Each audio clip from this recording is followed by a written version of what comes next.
Bonsoir à tous, ravi de vous retrouver sur Maritima TV. À mon tour de vous souhaiter une excellente année 2025, beaucoup d'amour, de la santé bien sûr, et puis surtout la paix dans le monde, l'altruisme et moins de violence. Justement, ce mardi 7 janvier, la France a commémoré les 10 ans des attentats de janvier 2015. Triste anniversaire donc celui de l'attentat tragique contre la rédaction de Charlie Hebdo qui avait coûté la vie à 12 personnes et marqué à jamais l'histoire de la liberté d'expression et de la démocratie.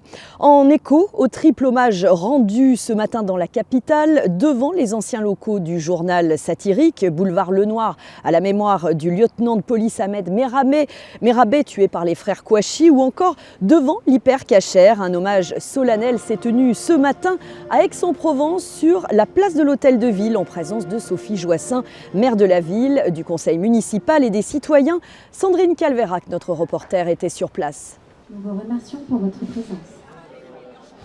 C'est important, alors pour plusieurs choses déjà, de se rassembler, de se retrouver dans des périodes où après les fêtes, c'est toujours tout le monde est rentré en famille, mais tout le monde repart le nez un peu dans le guidon. Mais c'est important surtout dans le souvenir, de se rappeler, de ne jamais oublier. C'est primordial pour nous et puis pour les générations futures. Ces attentats ont failli fracturer la société. Donc, quand on est tous ici, ça montre qu'on est résistant et qu'on défend l'État, la France. Pour soutenir la liberté d'expression, soutenir les journalistes qui se battent pour nous, soutenir Charlie qui a payé de sa vie.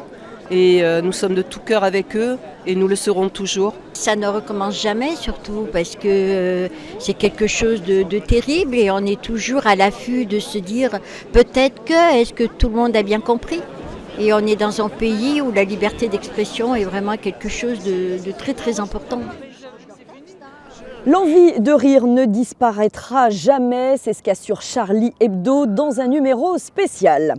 Autre fait marquant ce mardi 7 janvier, la mort de Jean-Marie Le Pen, figure de l'extrême droite française et finaliste de la présidentielle en 2002. Il s'est éteint à l'âge de 96 ans à Garches, dans les Hauts-de-Seine, dans un établissement où il avait été admis il y a plusieurs semaines, fondateur du Front National qu'il a dirigé pendant 40 ans. Les réactions se sont multipliées après l'annonce de son décès. Jean-Marie Le Pen, figure historique de l'extrême droite, dont le rôle dans la vie publique, je cite, de notre pays pendant près de 70 ans, relève désormais du jugement de l'histoire. C'est ce qu'a déclaré l'Élysée.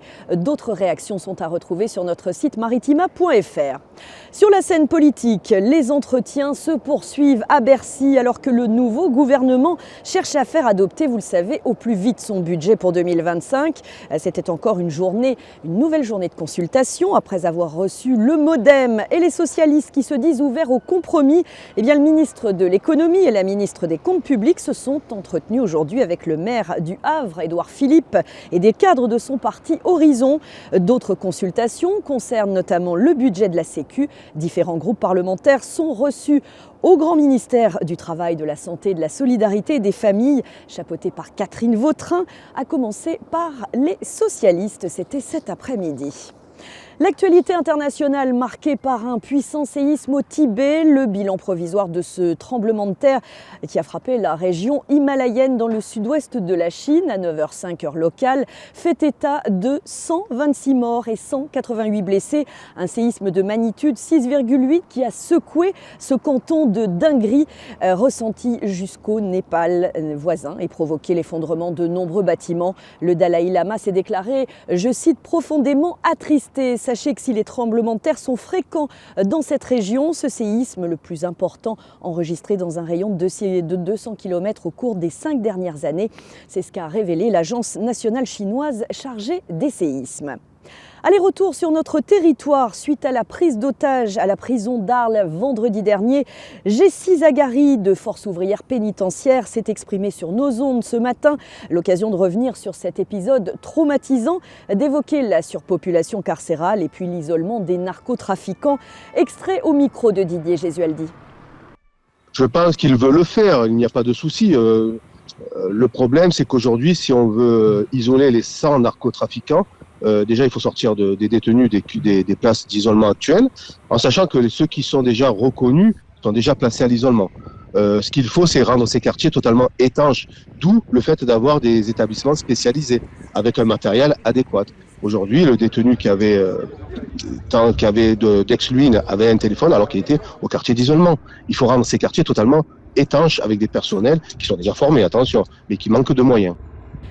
À Toulon, l'évêque conservateur annonce sa démission. Monseigneur Dominique Ray, considéré comme l'un des évêques les plus conservateurs de France, a annoncé aujourd'hui sa démission à la demande du pape, 2 ans après un audit réclamé par le Vatican sur sa gestion controversée du diocèse de Toulon-Fréjus dans le Var. Du nouveau pour nos transports en commun depuis ce matin avec la mise en service d'une voie réservée aux bus sur l'A7 dans le sens Marseille-Aix au niveau du nœud autoroutier A7 A51 à Septème-les-Vallons. Alors outre le gain pour les usagers du bus, c'est une incitation à l'alternative des transports en commun. Notez qu'entre 2013 et 2024, plus de 30 km de voies réservées aux bus ont ainsi été aménagés sur autoroute au sein du territoire métropolitain. Et puis sur les rails, sachez que les tarifs TGV Inouï et Ouigo vont évoluer dès demain. Le prix des billets va augmenter d'1,5% en moyenne, soit environ 70 centimes par billet.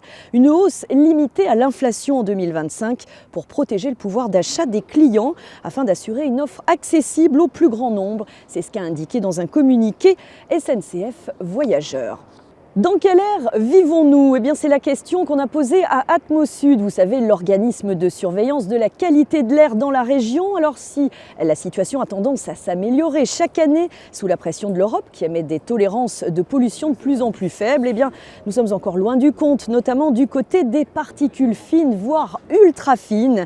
Dominique Robin, le directeur d'Atmosud PACA, est au micro de Didier Gesualdi. Oui, on a un véritable effet ciseau. D'un côté, la situation s'améliore, je l'évoquais, et de l'autre, on continue de comprendre mieux les impacts des polluants sur notre santé, en particulier les particules fines, les particules dites ultra fines. Il y a 15 ans, moi, quand on a travaillé sur ces questions, les acteurs de la santé nous disant le problème principal, c'est les problèmes respiratoires. Chacun peut le comprendre. Aujourd'hui, on considère que c'est 20% du problème, et un des aspects, c'est que finalement, les polluants rentrent dans la circulation sanguine. Dans les alvéoles pulmonaires, lieu d'échange entre l'air et le sang, mais aussi à travers nos muqueuses, particules ultra fines qui sont nanométriques. Et là, on comprend que finalement, elles ont des impacts sur tous nos organes. En particulier aujourd'hui, il y a des travaux sur les impacts cognitifs, sur le cerveau, sur les maladies dégénératives. Donc d'un côté, ça s'améliore, et puis de l'autre, on en comprend mieux les mécanismes, qui sont beaucoup plus insidieux, beaucoup plus systémiques. Et donc ça traduit le fait qu'il faut agir de façon continue pour améliorer finalement notre cadre de vie et l'air en particulier. Au chapitre santé, suite au premier cas du nouveau variant de Mpox identifié en France, il n'y a pas d'inquiétude à avoir. Selon le ministre de la Santé, les autorités sanitaires rappellent toutefois l'importance de la vaccination pour les publics cibles. La Haute Autorité de Santé recommande en effet cette vaccination à titre préventif pour les personnes à haut risque d'exposition et à titre réactif pour les personnes contacts à risque autour d'un cas de Mpox. Bonne nouvelle à Martigues, la permanence de la maison médicale de l'Escaillon a annoncé sa réouverture les samedis à compter de ce samedi. Les consultations pourront donc reprendre du lundi au samedi de 9h à 20h. Le docteur Sasso nous a confié ses impressions ainsi que les patientes du jour au micro de Davy Moisson. Il y a un mouvement de grève sur l'ensemble du territoire concernant les structures de soins non programmés. Cette situation découle d'une décision de la Sécurité sociale suite à l'application de la nouvelle convention qui a été appliquée donc au 22 décembre, qui vise à supprimer les majorations de soir et de week-end pour les patients qui se présentent spontanément à la permanence médicale. Nous, on n'était pas en accord avec cette décision dans le sens où on avait un système qui fonctionnait très très bien, qui garantissait à nos patients mais aussi à l'ensemble des patients du territoire qui n'ont pas de médecin traitant un accès aux soins 7 jours sur 7 de 9h à 22h. À ce jour, la situation n'a pas forcément évolué, mais on comprend que la situation sanitaire sur le territoire est assez préoccupante avec l'épidémie de grippe et aussi les urgences de l'hôpital de Martigues qui sont dans une situation qui est quand même très inconfortable avec un plan blanc qui a été déclenché le week-end dernier. Mais nous avons pris la décision de réouvrir la permanence médicale les samedis de 9h à 20h sur nos nouveaux horaires d'une certaine manière, même si nous n'avons pas de retour de la part de nos tutelles, pour garantir aux Martégots un accès aux soins digne de ce nom. Et la maison médicale justement de Martigues de l'Escaillon a décidé d'ouvrir les samedis. ce qui n'était pas le cas depuis quelques temps. Vous pensez que c'est une bonne idée ? Oui, je pense, parce que du coup, ça va peut-être un petit peu relâcher la pression au niveau des urgences, des cabinets médicaux également, des autres maisons médicales. Et puis on aura peut-être plus de disponibilité, surtout avec les épidémies qui courent. Alors les maisons médicales sont très très importantes parce que nous manquons vraiment de moyens. Il faut vraiment qu'elles restent ouvertes aussi le week-end et j'espère que les gens ils vont signer des pétitions pour les laisser ouvertes. Si vous souhaitez vous aussi participer à cette pétition, vous avez donc les coordonnées qui s'affichent sur l'écran, vous l'avez vu, à suivre sur les réseaux sociaux et relayées sur notre site maritima.fr. Au lendemain de l'ouverture d'un autre centre médical, celui de Berre, hier, le nouveau centre berrois a été pris d'assaut. 5 médecins vont se relayer également 7 jours sur 7 avec une offre de soins sans rendez-vous. Donc, nouveau centre de médical situé boulevard Henri Vallon, qui fonctionne de 9h à 22h, 7 jours sur 7 et sans rendez-vous. Allez, un mot de sport et de football. Luis Felipe Ramos a signé à l'OM. Le défenseur italien de 27 ans s'est engagé officiellement avec le club olympien après le succès de sa visite médicale. Il a été formé, il est passé par des équipes de jeunes au Brésil. Il a porté haut les couleurs de l'Italie en remportant 2 Supercoupes en 2017 et 2019. On lui souhaite donc la bienvenue à l'OM. Et puis retour à présent sur un sauvetage pour le moins épique réalisé hier par l'équipage de la station SNSM de Carreau. Un voilier de 15 mètres à environ 70 km au large, incapable de manœuvrer suite à un incendie. L'intervention de 12 heures, oui vous avez bien entendu 12 heures, a démarré en milieu de matinée avec des conditions météo peu favorables entre le vent, la houle qui ont rendu forcément l'opération difficile. Mais à la fin, les 2 plaisanciers ont été secourus et ramenés sains et saufs. Une histoire qui finit bien et qui nous est racontée par Jean-Michel Roch, le vice-président de la station de Carreau, au micro de Michel Montagne. Impossibilité de communiquer puisque le voilier a eu un départ de feu dans son moteur, sa cale moteur, donc blackout électrique. Donc là, il fallait vraiment aller le chercher. Hier, les conditions météo étaient vraiment pas faciles, avec une grosse houle de sud-sud-est qui est passée sud-sud-ouest.